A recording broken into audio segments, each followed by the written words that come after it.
The following is a special presentation of Tony Curry Radio.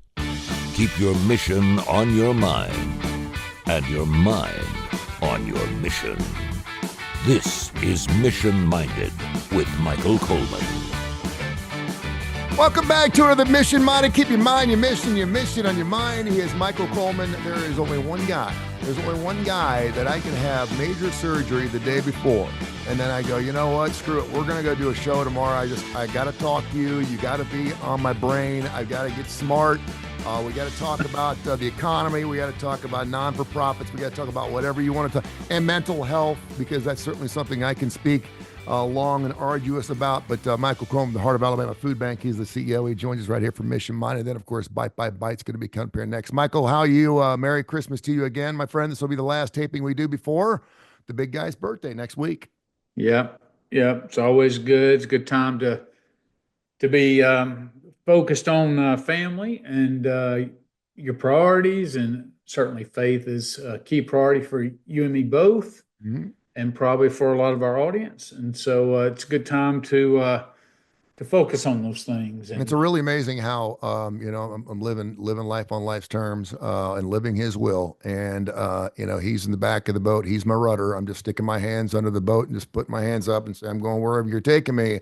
And while life does seem very, very difficult sometimes, it does make you appreciate what this special day is on the 25th more so than any other time, because it's all about the gifts. Things are moving so quick and so fast. You got kids and you're doing trees and you're doing all these things. And then when you can finally sit down, pause and pray and realize what this day is really about, it really puts things in perspective. And then everything else kind of falls in place, which, I've kind of found. So I hope you feel the same way. Maybe that's something that comes along with age. Maybe it comes along with our kids getting old enough. I think the older you get, that you do start to reflect more and appreciate more. You have more traditions, family traditions. As your family kind of grows, you create those different dynamics. Yep. And then sometimes, unfortunately, the people that have gone before you, it's a time to reflect on the impact of their lives. So there's a lot of different dynamics that go into that. There certainly is. And that's what we kind of want to talk about today. And we certainly, we're always a glass half full on this show. So we want to keep it bright and happy and cheerful, but we want to be real. For people like you and I, who do live life on life's terms, and we look at this day as a day of marvel and a day of justification, a day of miracles, and a day of baby Jesus and everything else. There are some people that don't like this time of the year, not because of those things I just alluded to, but because the pressure is too much. It's just too much. There's too much to get done.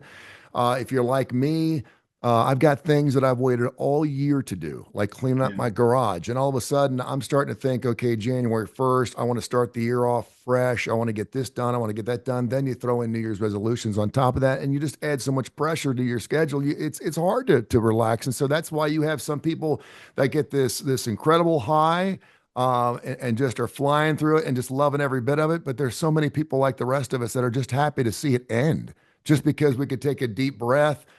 I got through another one, and then next thing you know, you're looking at each other July 7th going, oh my gosh, we got 6 more months before we do it again.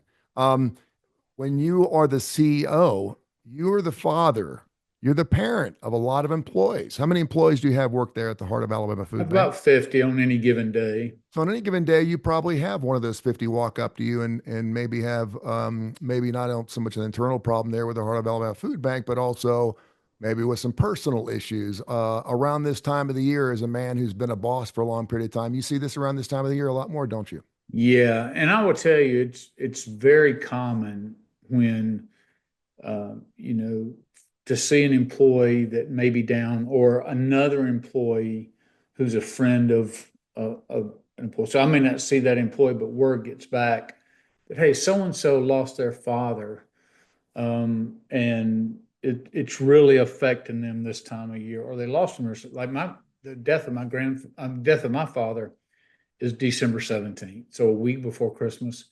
This year it was his 10th, the anniversary of his death, 10 years. Talked to my sister about that, and I've worked through that emotionally and mentally. So when I think about that, it doesn't bring me into a really bad place. But that's not always the case, especially when people lose significant others, and it doesn't even have to be that they lost them during this time, but since from Thanksgiving through Christmas is a time to be with family. And the first time I have one employee who lost her father back in August, but this is the first family gathering at Christmas to where the patriarch of the family is not going to be there. So it's a huge hole, it's a huge void. Now, some people are like, yes, I'm sad. Some people grieve. All of that is human, normal emotions, and that's just part of a process that we all go through at some aspect of life. But what can happen sometimes is that we may not be starting from the best place in terms of our mental health. Mm-hmm. So we may have other things. There's so many people that battle anxiety on a day-to-day basis. So you may already be riddled with anxiety, or you may already have problems with the outlook of your future. Just all these things that are pulling on this, and then you throw in something like the patriarch of the family, or you may now realize, as I have, that with my father gone and grandfather, I'm the next one so-called in the chute. And some people, when they're starting to deal with their own mortality and start thinking, so I'm turning 59 next week, and many people say, oh, that's plenty. Well, that's true. But I'm already having classmates, people that I know that I grew up with that have passed away. As a matter of fact, a really good friend passed away from cancer. She battled it. I didn't even know she was battling it until right there at the end, but she was battling cancer for almost a decade and finally succumbed to it about 8 weeks ago. Was the first really prominent member of our class that has passed on. And I'm thankful. She had a very strong faith. She was a great person, lived a great life, had raised a great family.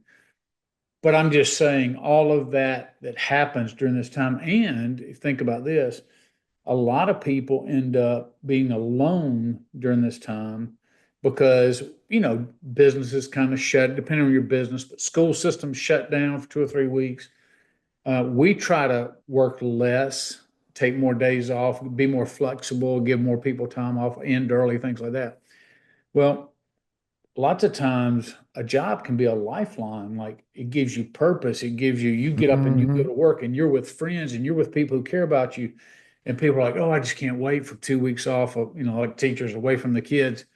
But then when you're away from that, now you're in a place where you're thinking about, you're kind of alone with your thoughts. And if those thoughts are not coming from a great place, or you're thinking about lost family, or you're thinking about a lost career, whatever it may be, lots of times it's just a slippery slide where you see people make sometimes decisions that they can't come back from. And that's why it's so important. That's why I just wanted to touch on it today was pay attention to your neighbor, pay attention to people in your world, that even though you're away from your group during these holiday time, take a few minutes to reach out with a text or a call of anybody in that situation. Just say, hey, I know you lost your dad this past year, or I know you're going through this transition, maybe going through a divorce, whatever it may be. Reach out with some care and concern. Make you a list of just 10 people in your life. Just put it down, put it in your phone, and just when you had a few minutes at night at home, take 5 minutes to shoot somebody a text just to say how much you mean to them. I will tell you that I've had people do this recently to me, and it's not even sometimes people that you would even consider a close friend, but somebody that tells you you've made an impact in their life. You just don't know. And I've heard that sometimes at the most inopportune times. Well, I shouldn't say it. I would say unexpected times, to where people have said that, and it came from an unexpected time from an unexpected person.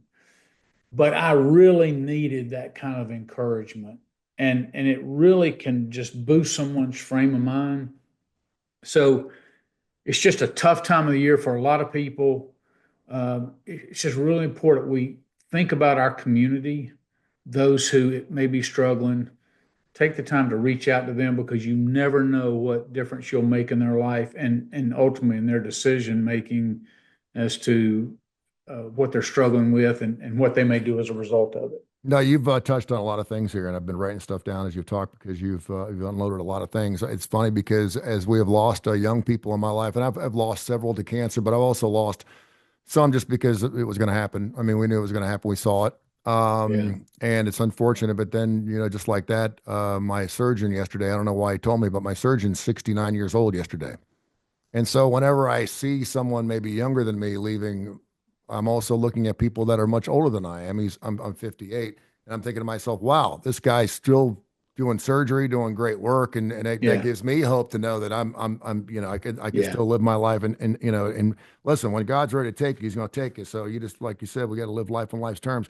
The other thing is, I think you brought up a great point, and that is reaching out. We've got an opportunity now. I don't think people realize, when you and I were in our 20s and 30s, the only way to reach out was on the phone or a Yeah. letter.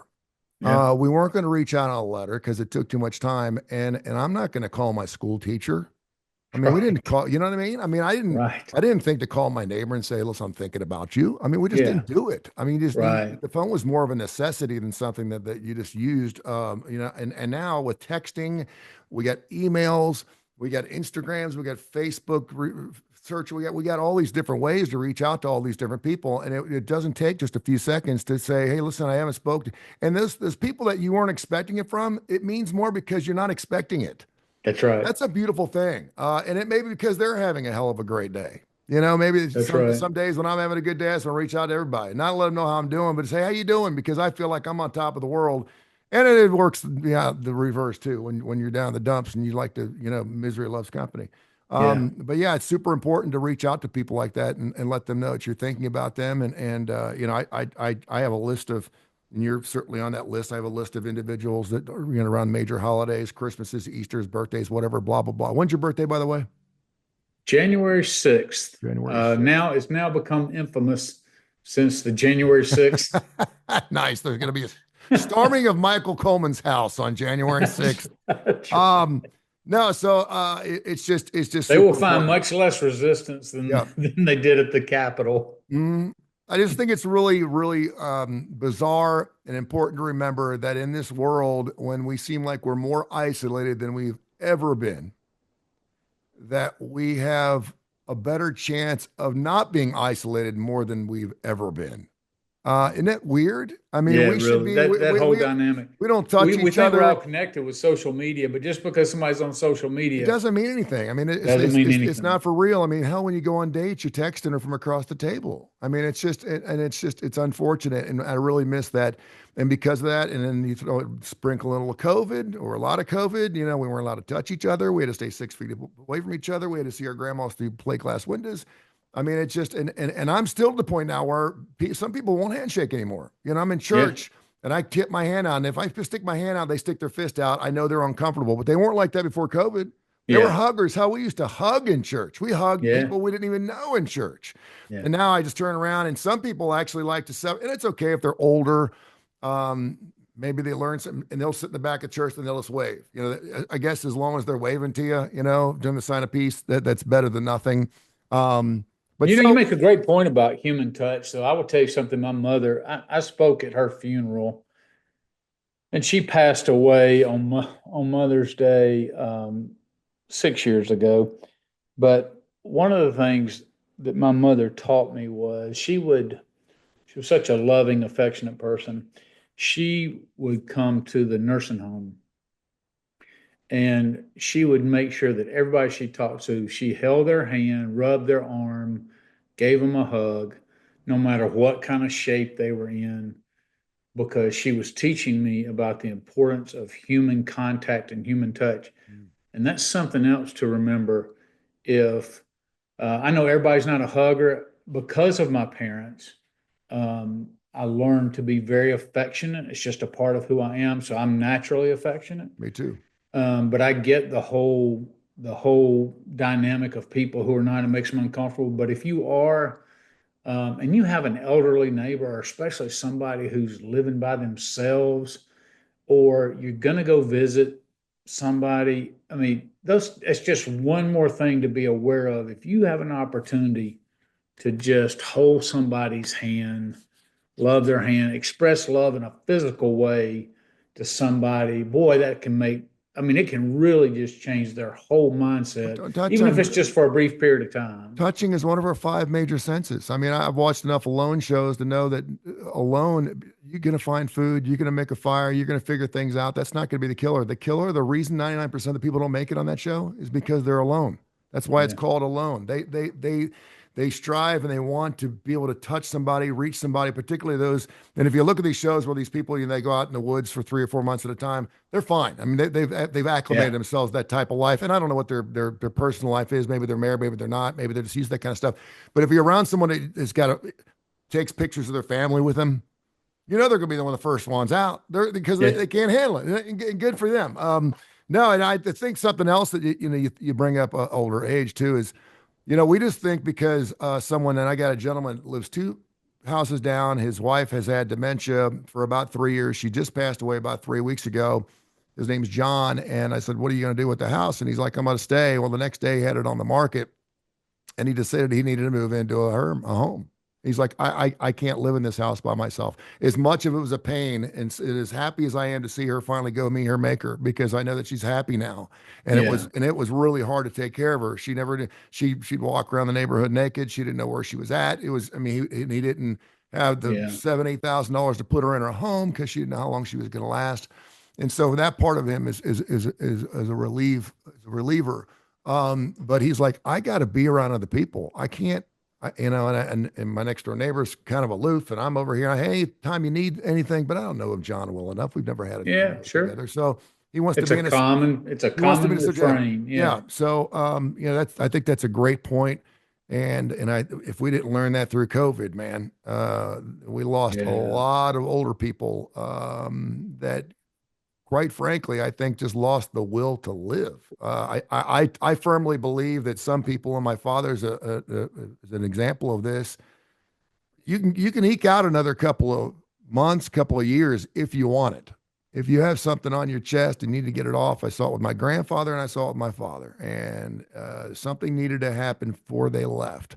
Now I've got my ex-father-in-law who just turned 86, and he like wakes up every morning. He's like, damn it, I'm still here. I'm like, I thought for sure tonight was gonna be the night, and he's ready to Yeah. go. But there's Yeah. something beautiful about being at peace with yourself in that way too. So let me ask you this, without being too intrusive, as a boss, as a CEO, and knowing you have these things you're dealing with, what's the best way to um, uh, um, approach someone that perhaps doesn't seem quite right? Is that something where you call them in? Do they have to bring it to you first? I mean, how do you You do? know, I will tell you this, there are all sorts of different ways you can do it based on your own personality and the personality of that employee. But here's the one thing not to do. That's definitely the thing not to do, and that is do not ignore it, because it's an uncomfortable question to ask. Because, and this is, I'm a very relational person. I'm probably a non-traditional CEO people would say I'm probably too friendly with some of my employees, and they would be right that sometimes that can cause problems. I get that I deserve that criticism, but I do it knowing that what the problems could be. But one of the advantages of that is my employees tend to be more open to talking with me when I tell them that. So sometimes I recognize an employee just needs somebody to listen. They need to talk about it Mhm. and process all those emotions, and I want to give that to them. That's one way you show that you care, that they have value to you, is that you're willing to sit down as a CEO or as a supervisor, manager, whatever, and listen to them. I don't approach it from the idea that I'm their counselor or that I am expected to fix their problem, because a lost parent, it can't be fixed. The worst thing that you can do outside of ignoring it is offer platitudes. And that's something where we don't feel comfortable with silence. So we say things like, oh, it's all God's will. I mean, Can you imagine telling a person who lost a 2-year-old child, oh, it's God's will? Yeah. I mean, that is just not helpful. No matter what your intentions are, things like that are not helpful. It's better just to hurt with people and say, I want you to know that I care about you and you're hurting and that hurts me. And I wish I could change it, but just know that you matter to me. That Mhm. is much That's beautiful. more supportive. Beautiful. And it doesn't require you to fix it because sometimes you can, it's a process. Grieving's a process, or maybe situational or seasonal depression is a process. What you want people to know is that you notice them, you notice that something is different, you care about that something's different. If they just need somebody to talk to, hey, let's go grab some dinner, let's go grab some, I'm going to make myself available to you. But if you're like, no, I just need to be by myself while I process it, just go, okay, well, if anything changes, the moment that changes and you want somebody to talk to, or you want somebody, here, you've got my number, I want you to call me. Can you talk a little bit about it? I think people mean well when they do this, but they love to share their own stories. Well, I've been there, or this, that, the first thing they say is, well, this is really not the same, but it kind of is. It's like, I promise you, it's not the same as losing a 2-year-old. Okay. Well, Go ahead. yeah, and I've been there. And one of the things that I've really tried to be very disciplined about is never say, I know how you feel. Hmm. Because here's the thing. Let's say somebody lost their father and I've lost my father. When I say I know how you feel, what I'm presuming is that the relationship dynamic with my father is the same as it was with their father. And first of all, everybody views things totally different. I may say, well, I know how that feels, but I may be much more self-reliant. Like, I have a relationship with my dad, but I'm not dependent on him. But it could be somebody who grew up and the whole relationship has a lot of baggage, or the whole relationship has a lot of regret, or the whole relationship, well, they were closer than me and my dad. So to presume that I know what we're saying, and what we're trying to do is relate. Hmm. So instead, what I try to say is, if I want to relate, as I can say, oh, um, I've lost my dad. I know what some of that hurt feels like. So I'm not comparing our relationship. I'm not comparing. I'm just saying I've been in that place where I felt loss from my father, and then you turn it back on them. You don't start drowning them in your stories, because lots of times it feels therapeutic for people to talk about their own stuff. But when somebody's hurting, you need to be in shut up mode Hmm. and let them, express what they're doing. That's not the time for you to dump onto them. They already have enough going on. But I've been there before. I've seen others do it where they're nice and people just go on and on and on. They make it all about them and their relationship. They tell them all about their relationship with them and their father. And it's just, no, that's the time where you're just like, hey, I've experienced loss. I don't know what your and your dad's relationship was, but hey, if you ever want to sit down and talk about it, I'd love to know more about your dad. Yeah. But if this isn't the time, maybe in 2 months it'll be the time. In 2 months, I still want to know about your dad when you're ready to talk to me about him. We I got mean, we got a couple minutes left, and I wanted to get to this before we go. Dr. Josh Claypo, who's my best bud, just a great man. He talks about all the time, just because they're CEOs don't mean they don't have the same problems. Even psychologists, he's like, listen, I'm a psychologist. I had the same exact problems you have. I just have a name for it, right?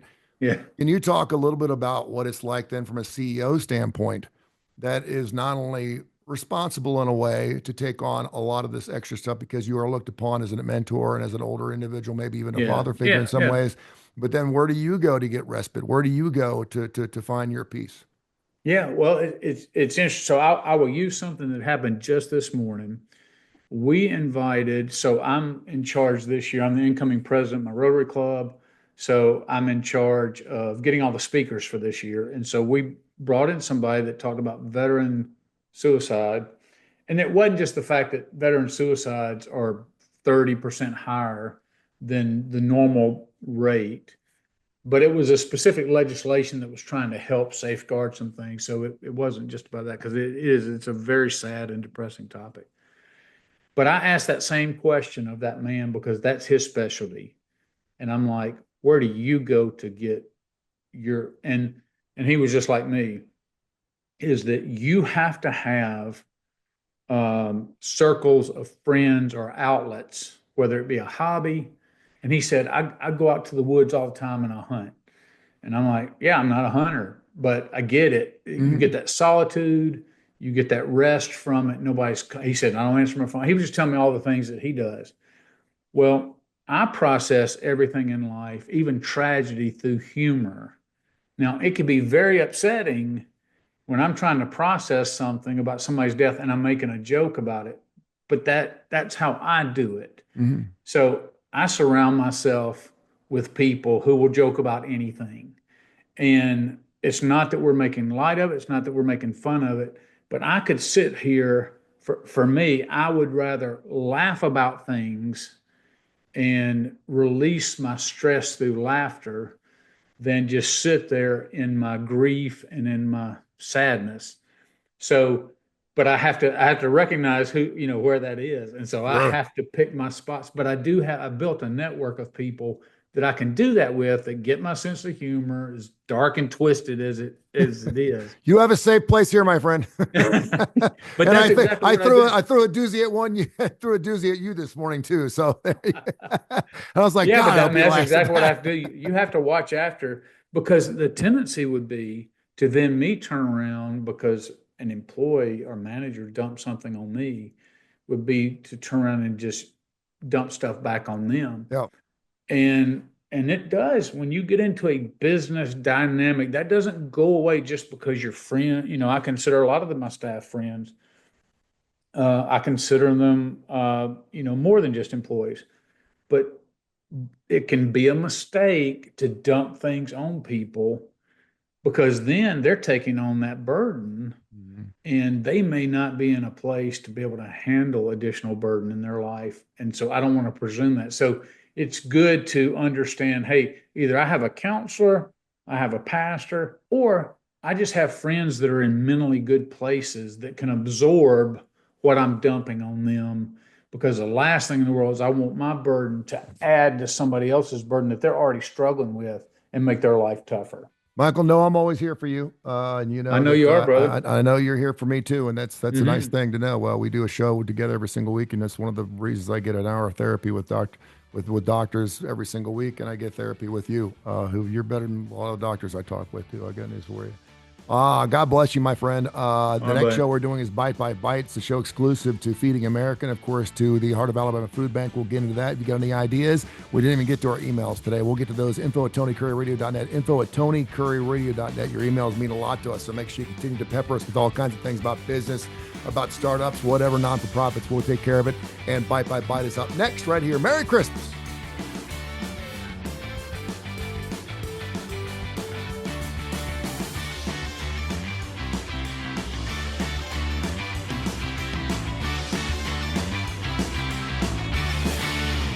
This has been a special presentation of Tony Curry Radio.